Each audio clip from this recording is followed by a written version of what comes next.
Hi there, this is a quick news roundup for House of the Dragon, mostly focused on the new Height of an Empire behind the scenes promo.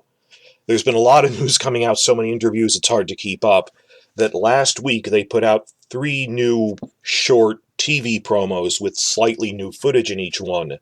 But now that we have the behind the scenes promo, you realize they mostly took footage from this Height of an Empire thing and re-spliced it into the TV promo. So you see, by extension, my report on the promo is about the TV trailers. So this is a catch-all report on just some things that fell through the cracks in the past week, through the prism of this behind-the-scenes thing. A couple of shots here and there. We have a shot of adult Rhaenyra with her 3 sons, with Laenor. Yes, Joffrey Velaryon is in it, but I already knew that from a different behind-the-scenes video. But this is trailer quality.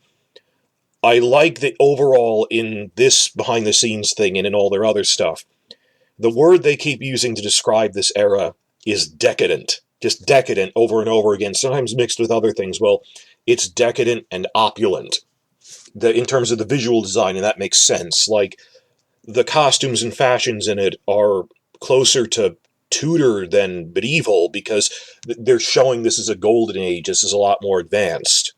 And they say that in the behind-the-scenes thing, that this was the height of the Targaryen dynasty. By definition, everything should be the most advanced it'll ever be. In terms of technology, in terms of their magic use, in terms of just quality of living, that things were never this good again. Because they're coming off of, depending on how you count, 50 to 80 years of peace. This was unprecedented. They say, in the first century of Targaryen rule, the population of Westeros doubled. That they had never been at peace for that long before. Then, yeah, there were wars with the Dornish and stuff at first, but by the time Viserys came to the throne, it had been 50 years without a major war, since the fall of Maegor the Cruel and the Faith Militant Uprising. That was the last war. And then he reigns for almost 30 years, so by the time the Dance of the Dragon starts, there hasn't been a major war in 80 years. The War for the Stepstones is a proxy war fought by adventurers and mercenaries. That isn't a full-scale war either. Interesting thing, though, was in the way they phrase it in this promo is there's been no war for 60 years. That we already knew they were going to play around with the timeline. Instead of 50, they're describing the beginning of Season 1 as 60 years apiece. We've pretty much heard that they legally need to age up the younger characters, because on UK television you can't depict like a 13-year-old having sex, being married. That even, you could do Dawson casting and have a 23-year-old actor. That Emilia Clarke was 23 when she filmed 16-year-old Daenerys getting married and having a wedding night. That what matters is the age of the character being portrayed under UK law. USA law, it's age of the actor, it's different. So in order for Rhaenyra to be married, in order to just have good actors and stuff, they can't. So it's exactly like the Daenerys stuff. Everyone needs to be aged up a little. So what we figured out from casting and reports and stuff in the advanced screenings is that the tournament that you see in episode 1 isn't the coronation tournament or the 5-year anniversary tournament. They've kind of combined those into one event. Obviously, Daemon is fighting Criston Cole as he did at the coronation tourney. But it's like a tourney to celebrate, I think it's Emma Arryn's pregnancy, but it's also that they've been married like 10 years. That it's not the 5-year anniversary of his reign. It's closer to he's been on the throne for 10 years.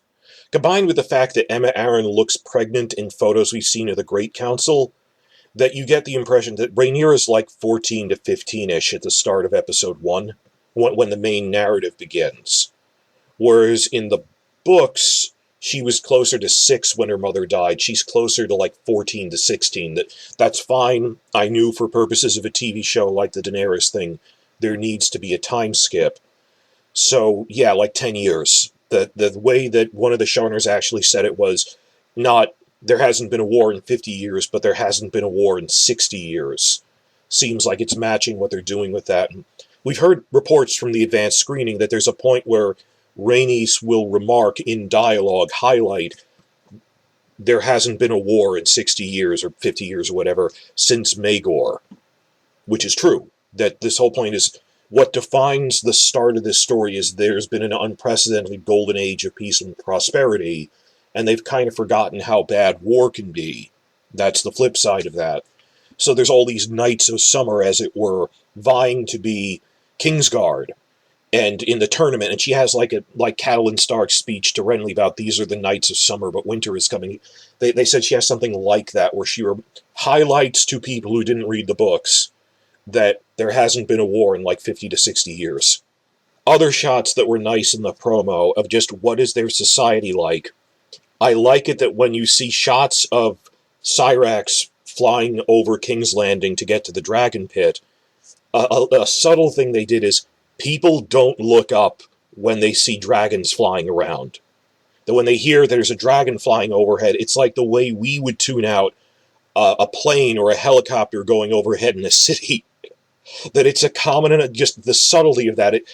Dragons flying over King's Landing is common enough that most people don't even look up when it happens. The implications of that in that shot I posted up here.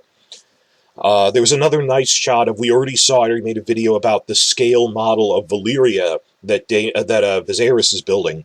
Now we actually see Viserys holding pieces as he's building it. We see just a shot of that he's really thinking about Valyria. This is Viserys' scale model of everything, which is better than some commoners' houses, if you think, hey, I should live in that model. But the big reason I made this video, these are all just odds and ends. The reason I made this video, that it merited making one at all, other than, again, there were some promos, there were a new shot here or there, wasn't really worth remarking on. We had a new clip of Lord Hightower swearing his allegiance to acknowledge that Rhaenyra is Viserys' named heir. Then we saw that in the second teaser. We saw Lord Stark, Corlys Velaryon, and Borman Baratheon all swear that he has this big swearing ceremony that, all right, I've controversially named Rhaenyra as my heir, reversing the Great Council, but everyone swear loyalty to her, and they have this whole big procession of lords doing that. We see another thing of Lord Hightower doing that, and they gave him a name for the show. He doesn't have a name in the books. Hobart Hightower. This is Otto Hightower's older brother.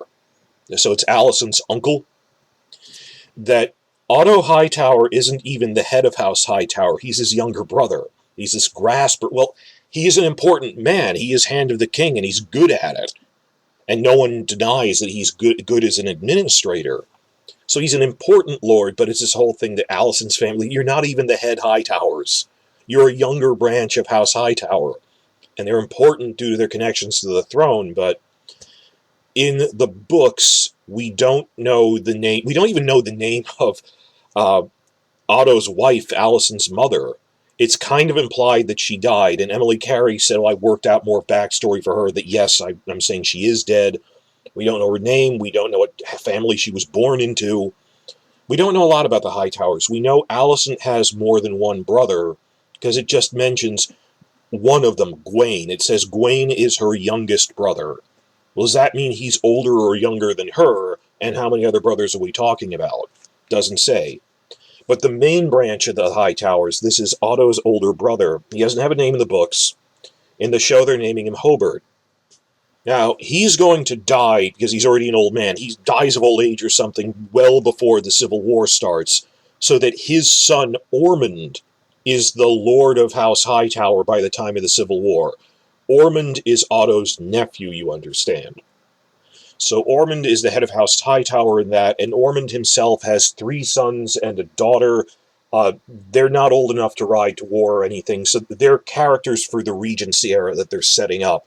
Ormond's children don't really do anything, because, think about it, on the maternal line, Ormond is of the same generation as Alicent. He's Alicent's first cousin. Then his children in turn are like younger. Ormond's 3 children are like Aegon II, Helena age or younger, that just due to the way the generations line up, that they're not characters until the Regency. And there's always other Hightower cousins that they mention, like Brynden Hightower or something. Well, wait, what was he doing? Well, he's their best knight. We don't have a full family tree for them. We know less about the Hightowers than we do the Velaryons. And there's always a minor Velaryon cousin. But, hey, cool, they gave him a name, Hobart. In the books, there is another minor Hightower second cousin who's kind of a drunk who's just in charge of the baggage train, named Hobart. So it's good they reused a name from the books because names repeat in dynasties. You know, every other Stark is named Bran, or that Lannister names tend to. There's more than one Tytos or something, much less the Freys. All the Walder Freys are running around because they're named after him. I saw some people worried that, oh, why would the second cousin be named after this lord who's Otto's brother? He was old enough, he would have been born by the time this guy was already there. I think Hobart is like a family name that's been repeating for centuries. That the drunken cousin isn't named specifically after this guy, it's just a common name for Hightowers in general. But it's nice that they're showing, oh, look, they're rounding out the gaps, that yes, the Lord Hightower has a name.